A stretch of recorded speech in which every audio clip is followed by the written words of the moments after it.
da vida. Hoje, no menu do dia tem a laminuta com cogumelos, ossobuco com milho, torta de pera. Hoje, 14h, tem Chefs em ação na TV Aparecida.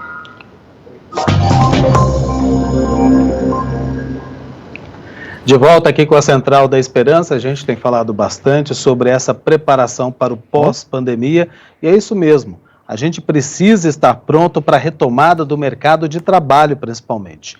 Enquanto muita gente estava em home office sem sair de casa, os cuidados eram um. Agora, ao sair de casa com a flexibilização, os cuidados precisam ser redobrados. O Alexandre Pierro, que é o sócio fundador da Palas, que é uma empresa pioneira em consultoria de gestão e inovação, conversa com a gente para nos orientar a respeito desse assunto. Alexandre, boa tarde para você, seja bem-vindo aqui à Central da Esperança, TV Aparecida, o canal de Nossa Senhora. Como se atentar a todas essas normas de segurança sanitária ao elaborar esse plano de reabertura de um estabelecimento? Boa tarde para você. Boa tarde, Ícaro. Boa tarde a todos os telespectadores. Realmente, nesse momento, as coisas têm que ser feitas com muita calma e com muito planejamento. A gente já teve alguns casos no mundo, a gente pode até citar a Itália, que a abertura foi feita de uma forma muito rápida. Não houve planejamento, não houve objetivos, o pessoal não analisou muito os problemas que poderiam acontecer com uma abertura de qualquer jeito e acabou tendo um pico muito maior de coronavírus por conta disso. Então, acho que esse momento de reabertura, as pessoas têm que pensar como fazer um planejamento muito calmo para reabrir e de uma maneira que se reabra o comércio, se reabra as estruturas de uma forma que seja constante e que não tenha que a gente não tenha um novo lockdown. Então, para isso, a gente tem que ter algumas considerações nesse momento. E a principal delas que eu trago, e eu gostaria que as pessoas entendessem um pouco, é principalmente a consideração da questão da aglomeração. As pessoas estão falando muito de aglomeração, mas só que não adianta eu não trazer todas as pessoas para trabalharem dentro do meu escritório, dentro da minha empresa, se eu não reformular meu layout, se eu não reformular a maneira que as pessoas estão dispostas dentro da minha empresa. E para isso também tem que levar umas outras ponderações, principalmente a questão da exaustão do local, a ventilação do local. Quantos escritórios não são aprisionados, são fechados, não tem ventilação, as pessoas vão trabalhar, por mais que esteja 1 metro, 1,5 metro, 2 metros, 3 metros de distância, se eu estou num lugar fechado, enclausurado, sem ventilação, não adianta, todo mundo que está lá pode estar a 5, 6, 10 metros de distância, a tendência é muito grande de ter uma contaminação. A gente tem que levar todas essas considerações de uma maneira com muito planejamento, para evitar que a gente não tenha novamente um lockdown, depois de 4 meses parado, ter um novo lockdown novamente, né? Ô Alexandre, a gente compreende, né, toda essa necessidade, mas na hora que chega nesse planejamento que você falou, às vezes um pequeno empresário, um pequeno escritório se depara com uma questão de dificuldade financeira para fazer alguns investimentos no ambiente de trabalho. Como que fica uma alternativa no caso de uma pequena, média empresa que está sem esse orçamento, está passando por dificuldade, mas precisa retomar suas atividades? Eu sugiro que as PMEs, as pequenas e médias empresas, são as empresas mais impactadas não só na pandemia, são as pessoas que têm mais dificuldades em qualquer tipo de circunstância.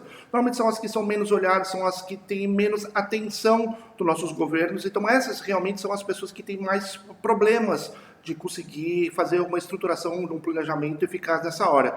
O que eu sugiro é que elas façam isso de uma maneira pausada, uma maneira de planejamento, e procurem, se elas não têm um especialista no local, que procurem um especialista que possam auxiliá-los nessa hora. Porque se a gente pensar, sai muito mais caro eu abrir minha empresa, abrir meu comércio, ter uma infecção, ter novamente uma contaminação e fechar novamente. Isso vai gerar muito mais custos do que fazer um planejamento de uma maneira muito mais calma e muito mais tranquila. Então, do meu conselho, se eu posso dar algum nesse momento, é que as pessoas façam as coisas com calma, com parcialidade e principalmente com planejamento. E pensando que no planejamento você pode ter sim um auxílio de pessoas externas que podem te ajudar, ou o próprio pequeno empresário pode utilizar isso. Em nenhum momento a gente está falando de comprar equipamentos, sair fazer investimentos muito grandes, mas sim investir em planejamento. E muitas vezes a gente esquece de a gente acaba deixando um pouco o planejamento de lado, em detrimento de investir em equipamentos, em maquinários e principalmente em um monte de estrutura que às vezes não é necessário para a PME, né?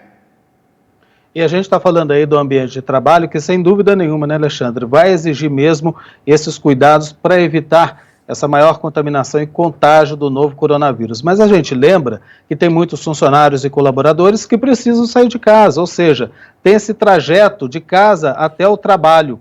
Aí também é preciso se estabelecer um plano para não colocar o funcionário em risco, né? Ele sair de casa para ir para o trabalho. Exatamente. Pela nossa legislação, o empresário ele é responsável pelo funcionário desde a saída da sua casa até chegar ao trabalho, no ambiente de trabalho, depois quando ele retorna para casa. Se nós temos um transporte público que está inchado, lotado, e isso eu não falo só das grandes cidades, e praticamente no Brasil inteiro isso é algo natural, infelizmente, no Brasil inteiro. Então, nós temos que levar isso também muito em consideração. Se eu tenho um mercado que, por exemplo, é um restaurante, possivelmente eu não consiga ter flexibilização de horário, porque eu tenho um restaurante, tem que trabalhar naquele horário para estabelecer o seu almoço ou jantar. Mas se eu tenho uma indústria ou se eu tenho um comércio, talvez eu tenha a oportunidade de fazer uma flexibilização de horário com os funcionários. Por que fazer ele entrar no pico de horário, no pico de transporte público, se eu posso fazer ele entrar 2 horas mais tarde ou 3 horas mais tarde? Por que eu tenho que fazer ele sair no mesmo horário de pico, se eu posso pedir para ele sair um pouco antes ou um pouco depois? Aí eu acho que faz a questão de realmente das partes conversarem e chegarem num denominador comum, onde todo mundo possa sair ganhando. Lembrando que muitas indústrias e comércios trabalham por entrega de produtos, entregas de serviços, e o serviço não tem que ser feito lá, basicamente das 8 às 18. Ele pode ser remanejado, pode ser alterado, e lógico que cada caso é um cada caso, mas temos que também ter essa consideração e levar em consideração esse planejamento com relação à saída e o retorno do funcionário para casa, porque não adianta ele trabalhar um dia, ter exercer uma função, ter uma oportunidade muito alta, se na casa dele, no retorno, ele acaba ficando doente. Isso não é bom para nenhuma das partes. Com certeza. Alexandre, muito obrigada pela entrevista, com certeza dando um norte aí para quem está tendo essa dificuldade de como reabrir um estabelecimento, um escritório e o mais importante, né, preocupação com os colaboradores, com a saúde de todos. Muito obrigada, uma boa tarde para você. Eu agradeço o convite e boa tarde a todos. Obrigada, boa tarde. Para você também, muito obrigado e paciência, né? Prevenção e paciência nesse momento são necessários. Luara, em tempos difíceis, a igreja tem dedicado seu tempo para ajudar, logicamente, quem mais precisa. Alexandre? Por isso,